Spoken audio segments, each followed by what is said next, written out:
Dear IFM, isang magandang tanghali sa inyong lahat. Tawagin niyo na lang ako sa pangalang Ralph, hindi ko tunay na pangalan. At ganun din ang lahat ng mga taong nasa kwento ko ngayon.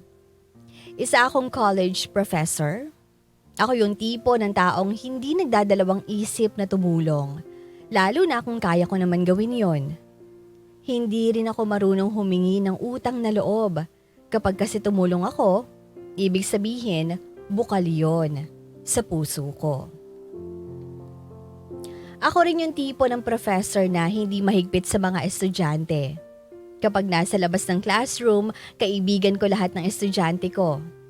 Hanggat maaari, ayokong mailang sila sa akin. Ayokong masabihan na strikto o kaya kinatatakutan. Ang gusto ko lang naman kasi isang masaya at tahimik na pagtatrabaho.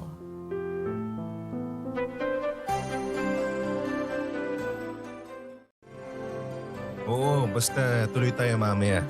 Sure ka? Bakit hindi na naman kita makausap mamaya na sobrang pagod mo? Hindi yan. Basta magdi-dinner tayo mamaya, okay? Okay, ikaw ang bahala. Susunduin na lang kita dyan mamaya. Sige, tawagan mo na lang ako kapag pupunta ka na ha. Okay, sige na. Han, nandito na yung estudyante ko ha. Mamaya na lang. I love you. Bye. Bye. Good afternoon, sir. Good afternoon, Trish. Please have a seat. Bakit niyo po ako pinatawag? Gusto ko sana kasi ipakita sa'yo yung mga grades mo sa klase ko. As you can see here, walang pagbabago. Lahat ng exams and quizzes mo mababa. At ang mga absence mo sunod-sunod. Isang absent na lang F ng magiging grade mo sa akin. Sorry po, sir. Babawi na lang po ako. Are you sure na makakabawi ka? Kasi isang absent na lang, wala na ako magagawa kundi bigyan ka ng F grade. If you don't mind me asking, pwede ko bang malaman kung bakit panay ang absent mo? Hindi ka ba komportable sa pagtuturo ko? Hindi po, sir. Hindi po. Working student po kasi ako eh. Sa gabi po yung trabaho ko, tapos sa umaga naman po ang mga klase ko. Okay. Tapos minsan, napapahaba po ang tulog ko dahil sa sobrang pagod. Kaya hindi na po ako nakakapasok sa mga klase ko. I see, I understand. Mahirap nga naman talaga ang maging working student. So, ganito ang gagawin natin. Para makabawi ka, I'm going to give you a special project para makadagdag sa grades mo. But, let me remind you Trish, kailangan mo pa rin mag-effort. No absence, okay? Sa klase ko, no lates. Ipasa mo lahat ng exams and quizzes mo. Thank you so much, sir. Thank you. Promise po babawi ako. Please do. Ayoko may bumabagsak sa klase ko. If you need help with anything, don't hesitate to talk to me, okay? Okay, sir. Don't worry, sir. Babawi po talaga ako. Okay, that's good. Kumusta ang school? Malapit na matapos ang semester niyo ha. May makababagsak ba? Wala. Sana. Bakit? May mga nanganganib ba? Meron. Yung isang estudyante kong babae, isang absent na lang, F na siya sa klase ko. At hindi lang yun, wala siyang exam o quizzes na naipasa. Paano yun? Uulitin niya yung subject mo. Sana hindi. Kinausap ko na siya kanina eh. Sinabi ko sa kanya na konting-konti na lang, babagsak na siya. Alam mo kasi, yung mga kabataan ngayon, halos wala nang pakialam sa future nila. Walang ibang ginawa kundi gumala, mag-love life, at bisyo. Hindi yan. Iba to. Kaya siya parating absent dahil working student pala. Ngayon ko lang nalaman eh. Sa gabi raw siya nagtatrabaho tapos pumapasok sa umaga. Kaya naman pala napapansin ko na parating, tulog sa klase ko. Nagtatrabaho sa gabi? Nasaan ang mga magulang niya? Personal detail na yun. Basta yun lang ang sinabi niya. Di na ako nagtanong pa. Kaya dapat lang talaga na mag-ipon tayo ng mag-ipon ngayon. Para kapag nagpakasal tayo, nagkaroon tayo ng mga anak, kaya natin silang buhayin hanggang college. Mga anak? Oo, alang namang isa lang. Hindi ang lungkot nun. Gusto ko mga 3 hanggang 4. Kaya naman natin yun, di ba? Oo naman. Kaya ngayon pa lang, mag-ipon na tayo ng mag-ipon para maganda ang mga buhay ng magiging anak natin. Pero alam mo, naaawa ako sa estudyante kong yun. Ano kaya klaseng magulang ang meron siya? Pinababayaan siya ng ganun. Nakakaawa lang. Kaya tama lang ang ginawa mo. Tulungan mo siya hanggat maaari. Sayang din naman kasi. Baka gusto niya talaga makapagtapos sa pag-aaral. Nahihirapan lang siya sa buhay. Kaya nga eh. At sana makabawi talaga siya. Dahil kung hindi, wala na akong magagawa. Taga-compute lang naman ako ng mga grades nila eh.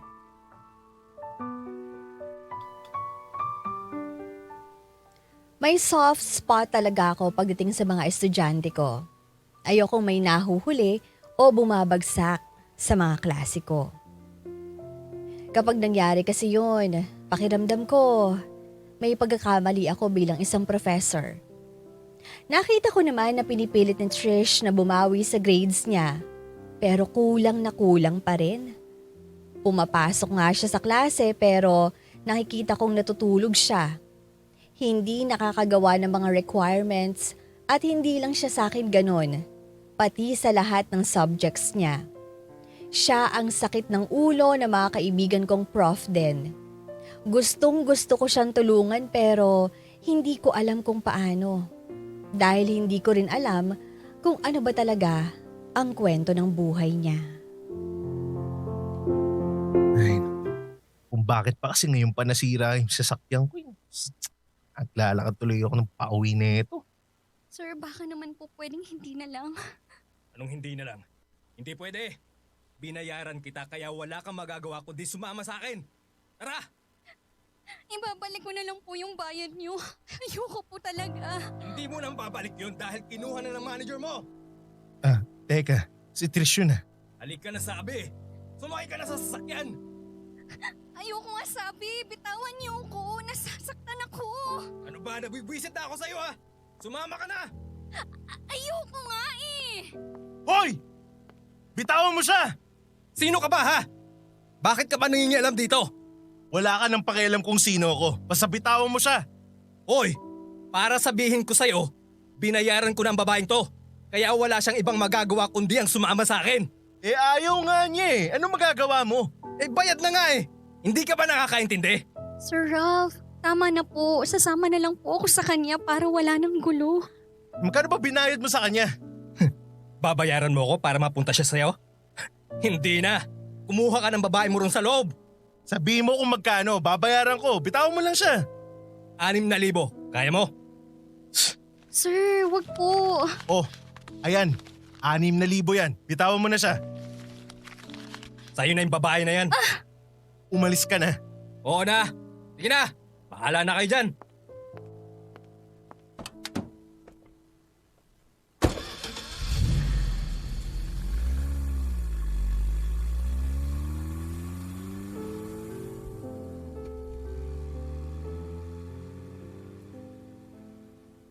Ayos ka lang ba? Nasaktan ka ba? Hindi niyo na po dapat ginawa yun, sir. Babayaran ko po yung 6,000 na binigay niyo. Hindi na kailangan. Ang importante, okay ka. Dahil kung sumama ka sa lalaking yun, siguradong mapapahama ka lang.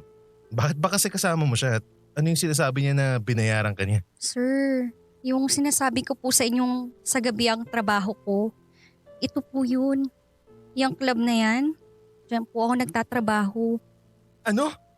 So, isa kang… Opo, isa akong babaeng bayaran. Wala naman akong ibang choice, sir eh. Kailangan ko ng pera para mabuhay, para makapag-aral. Kaya kahit ayokong gawin itong trabaho na to, nilulunok ko na lang po. Bakit hindi mo sinabi na kailangan mo ng trabaho? May mga alam ako na pwede mo pasukan. Sa coffee shop, student assistant. Marami pong pwede, Trish. Hindi lang ito yung choice mo. Dito po madali ang pera eh, malaki pa. Talaga ba? Kaya sir, nakikiusap po ako sa inyo. Huwag niyo po ipagsasabi kahit kanino kung ano po ang nakita ninyo ngayon. Oo naman. Wala akong pagsasabihan. Salamat po. Sige po, babalik na po ako sa loob. Teka. Pagkatapos ng nangyari, babalik ka pa sa loob? Hindi pa po tapos ang shift ko. Magagalit po yung manager kapag nalaman niyang hindi ako sumama sa customer ko. Tapos hindi ako bumalik dito. Bukas, punta mo ako sa office ko, okay? Bakit po? Bibigyan kita ng trabaho. May mga tatawagan lang ako ngayon at bukas. Ako ang hahanap para sa'yo. Makaalis ka lang dito. Pero po… Ayokong sinasayang mo ang buhay mo sa ganitong trabaho. Marami ka pang pwedeng gawin, Trish. Huwag mong maliitin ang sarili mo.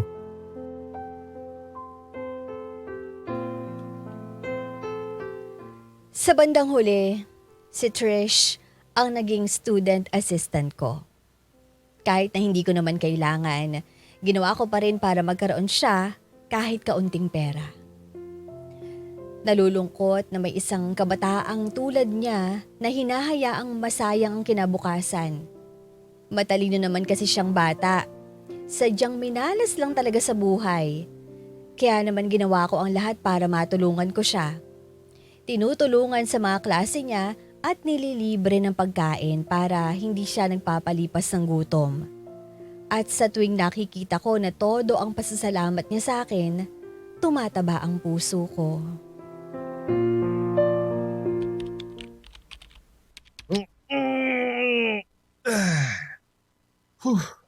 Sakit na ng mata ko.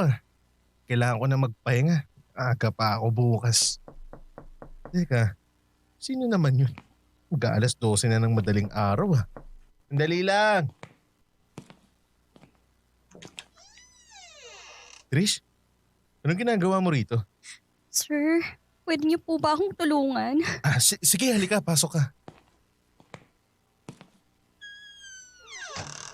Anong nangyari sa'yo? Ba't ang dami mong dalang gamit? Pinalayas na po ako sa tinutuluyan ko. Ano? Bakit? Isang buwan na po kasi akong hindi nakakapagbayad ng upa eh.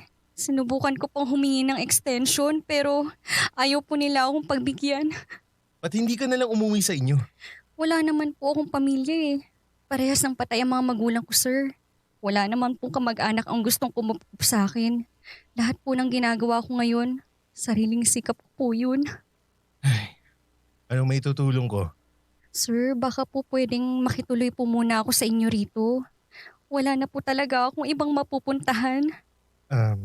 Ano kasi Trish eh. Baka kapag nalaman ng iba na saan ka nakatira ngayon, hindi maging maganda yung tingin nila. Baka iba na yung isipin nila.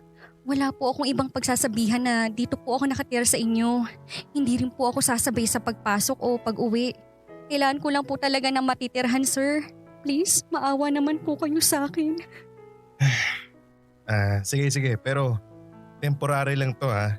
Hahanapan kita agad ng malilipatan. Doon ka na lang sa kabilang kwarto. Walang natutulog doon.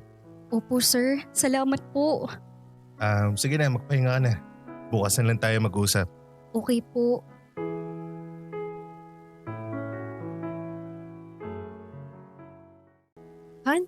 Ano pala nangyari doon sa estudyante mo?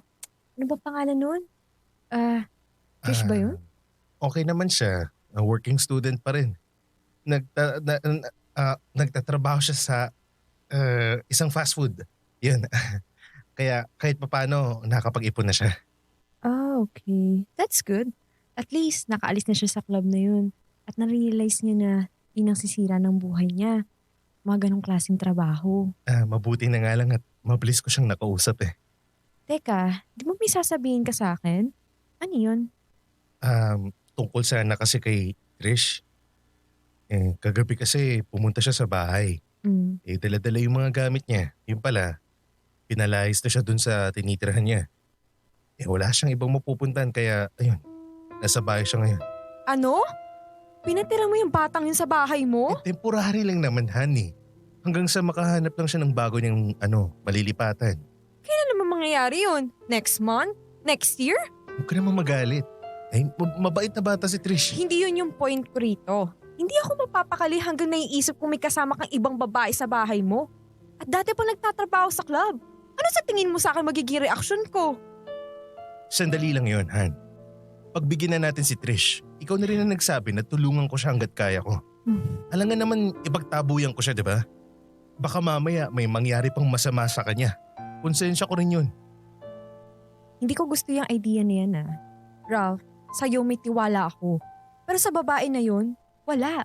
O kahit kaninong babae, wala akong tiwala. Alam ko. Kailangan ko siyang tulungan. Please. Ngayon lang, okay? Kung hindi ka mapakali, di doon ka rin tumira sa bahay. Paano naman yung tinitirhan ko? Sige na nga. Okay na. Basta temporary lang ha. At dapat next month nakalipat na siya. Okay? Okay. Ako nang bahala kay Trish. Wala kang dapat ipag-alala dahil wala akong gagawin na makakasira ng tiwala mo sa akin. Alam ko na sobrang pagtulong ang ginagawa ko. Pero parang hindi naman yata kakayanin ng konsensya ko kung hahayaan ko lang si Trish. Babae siya. At isa pa, hindi naman ako masamang tao. Wala akong ibang balak sa kanya kundi ang kagustuhang tumulong lang. Dear IFM. Dear IFM. Pasalamat na lang ako dahil malawak ang pag-intindi ni Hannah sa ginawa kong pagtulong kay Trish.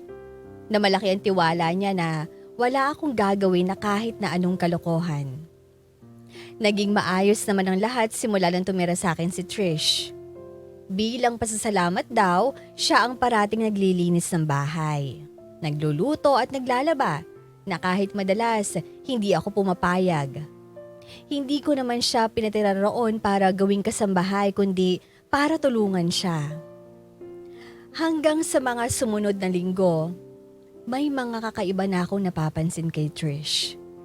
Hindi ko alam kung ako lang ba ang may iniisip na mali o meron na talagang nangyayari. Madalas kasi napapansin ko na masyado niyang dinidikit ang sarili niya sa akin. Literal na dikit. Napapansin ko na panay ang pagpapakyut niya na kahit na alam kong alam naman niyang gawin ang bagay na yon, tinatanong pa rin niya. Pero dahil sa ako yung tipo ng taong hindi malisyoso, pinalampas ko lang ang lahat ng yon. Ang tagal naman maligo ni Trish. Init na ako eh. Ay, Sir? Sir? ano yun? Pwede pong paabot yung tuwalya ko? Nakapatong po sa may upuan. Nakalimutan kong dalhin dito sa loob eh. Sige. Ito. Thank you, sir. Patapos ka na ba? Opo, nagbabanlaw na lang ako. Ay, oo nga pala, sir. Makikisuyo na rin po ako ng damit. Ayun po. Oo. Ay, yung panty ko nalaglag. Paabot naman, sir.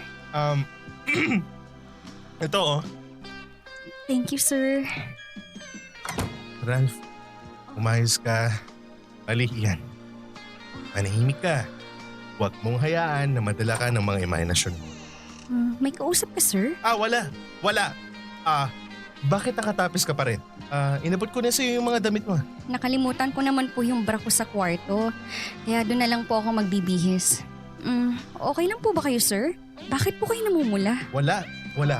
Sige na, magbihis ka na. Okay po.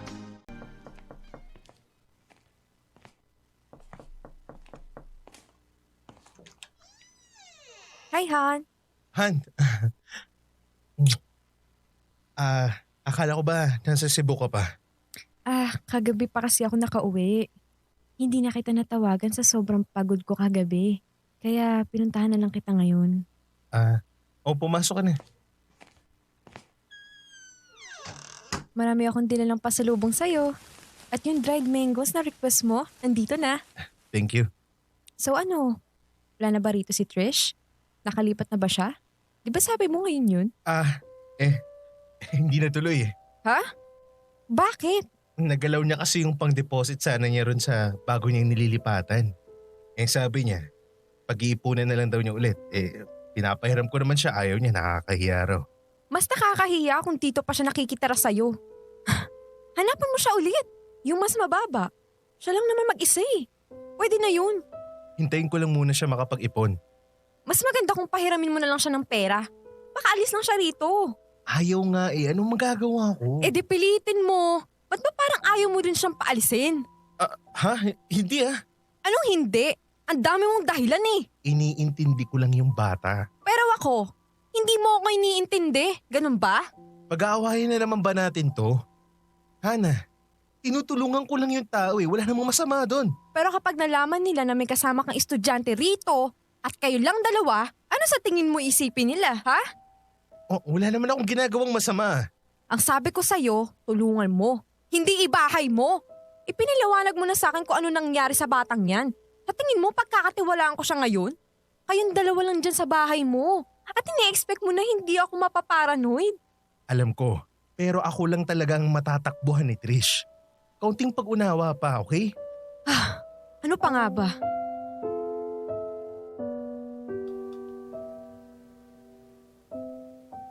Kahit na may mga kakaiba na ako napapansin kay Trish, pinili ko pa ring balewalain lahat. Kahit na medyo naiilang na ako sa tuwing sinasadya niyang may awang ang pinto niya habang nagbibihis siya. Pinipikit ko na lang yung mga mata ko. Kapag masyado siyang madikit, ako na mismo ang dumidistansya. Pero parang si Trish na yata ang gumagawa ng paraan para itigil ko na ang lahat ng ginagawa ko para sa kanya. Ang hirap naman ito. Hindi ko magets. Mamaya na nga lang to. Magpapahinga muna ako. Sakit na ng mata ko. Matulog ka na muna kaya, sir. Wala ka pang pahinga eh. Mamaya na lang. May tinatapos pa ako eh. Sige na, ikaw magpahinga ka na. Mamaya na lang din ako. Samahan na lang kita rito. Aray, sakit ng balikat ko. Masakit? Masahe lang ang katapat niyan. Marunong ako. Kaya ako na lang magmamasahe sa'yo. Ayan.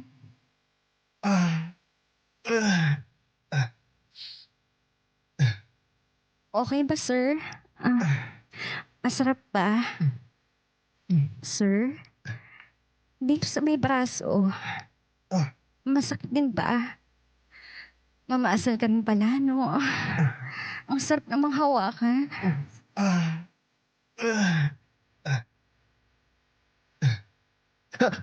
Anong ginagawa mo?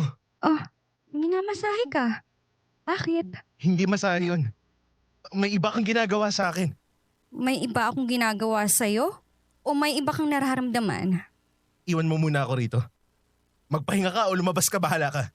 O teka, bakit parang iniiwasan mo ko? Siguro kasi may nararamdaman ka na baka kahit papaano may nagiging epekto na ako sa'yo at ayaw mong makita ko yun. Kaya pinapaalis mo ko. Tama ba ako, Sir Ralph? Mali ka sa lahat ng sinasabi mo. Kahit wala tayo sa loob ng klase, igalang mo pa rin ako. Ngayon, kung may respeto ka pa sa akin bilang professor at taong tumutulong sa'yo, ititigil mo na yan. Ang alin? Ito?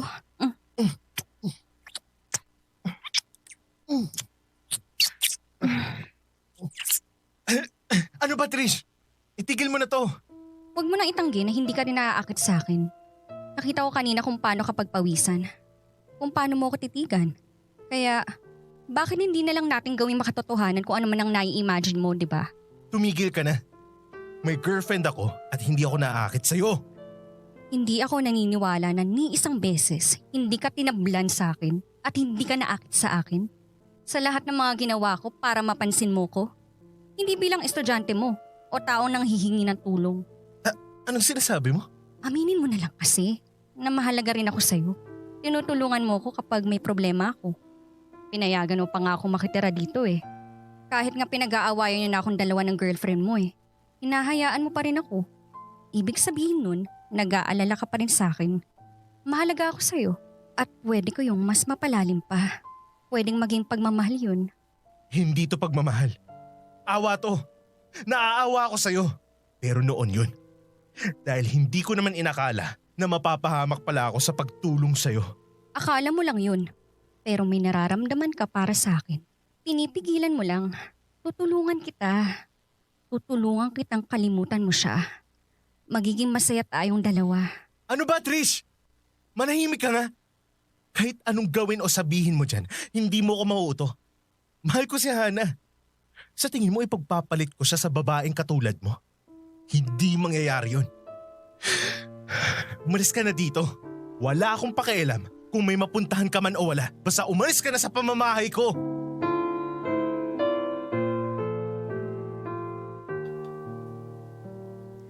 Nabalitaan ko na lang na nakituloy si Trish sa isa sa mga kaklase niya ng gabing yon.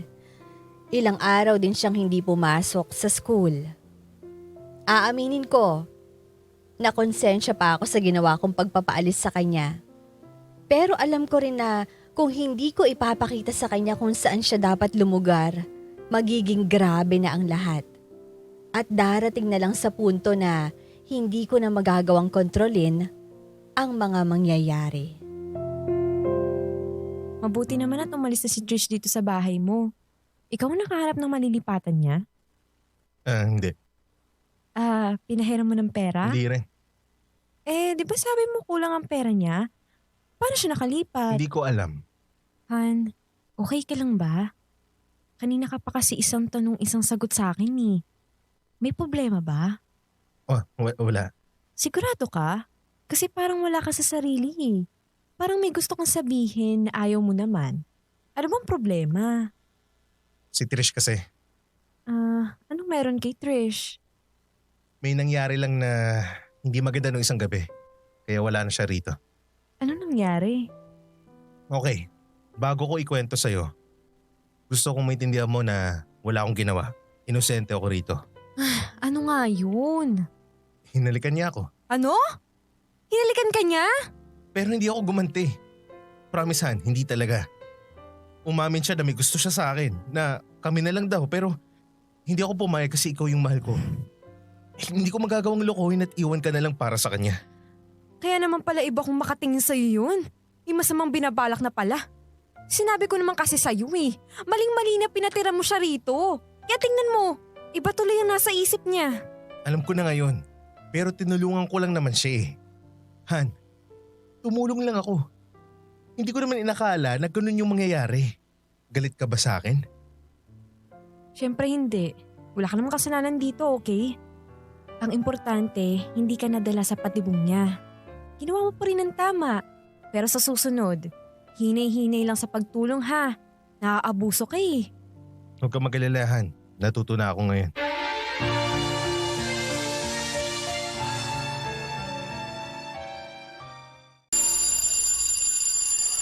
Okay, class dismiss. Oo, tara, kain tayo. Oo. ako, kain tayo. Tara, kain tayo, tara. Lalaro pa Tara. ang dote. Wala ka baon? Tara na, sige na, tara.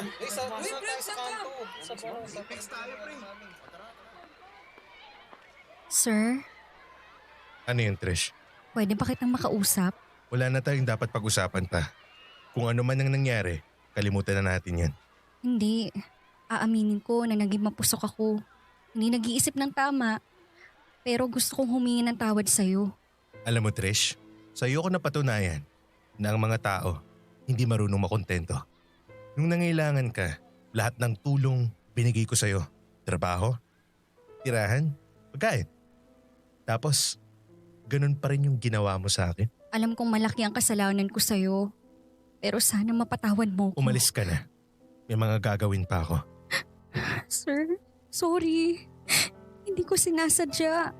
Sige, papatawarin kita. Pero isa lang ang gusto kong maging kapalit. Lubayan mo na ako. Dahil kahit anong mangyari, hindi na kita tutulungan. Kakaiba ka kasi kapag natutulungan eh. Nagiging abuso ka. Wag mo na ako ulit kakausapin. Dahil baka mamaya, mauto mo ako ulit. Baka mamaya, masira mo pang relasyon namin ni Hana. Hindi ang klase mong babae ang makakasira sa relasyon naming dalawa. Nagdesisyon akong hindi na sabihin kay Hana ang lahat dahil ayoko magulo pa ang relasyon namin. Lesson learned na lang to siguro sa akin na huwag masyadong maging mabait. Na dapat alam kung kailan naaabuso ang kabaitan. Hindi naman sa nagsisisi ako na tinulungan ko si Trish. Pero hindi pala sa lahat ng pagkakataon magiging mabait ka. Thank you, dear IFM, sa pagbabasa ng sulat kong ito. Alam ko na simple lang to. Pero sana nakapagbigay ito ng leksyon sa lahat ng mga nakikinig ngayon. Muli, maraming salamat. Lubos na gumagalang, Ralph.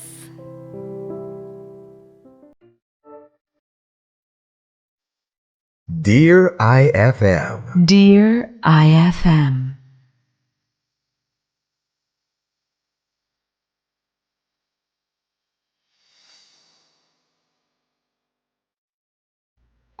Idol, may kwento ka bang nakakakilig? O di kaya naman may kurot sa puso? Pampagood vibes. O baka naman gusto mo lang makapagbigay ng inspirasyon? Halika! Pwedeng-pwede kang magpadala ng kwento ng buhay mo sa amin. Magpadala lang ng sulat sa email. dearifmstories@gmail.com. O di kaya naman mag-PM sa official Facebook page namin. Hanapin lang ang Dear IFM at kami nang bahala sa'yo. Malay mo, kwento mo na pala ang susunod na mapapakinggan. Ano pang hinihintay mo? Ikwento mo na yan dito sa amin sa Dear IFM, kung saan una ang kwento mo.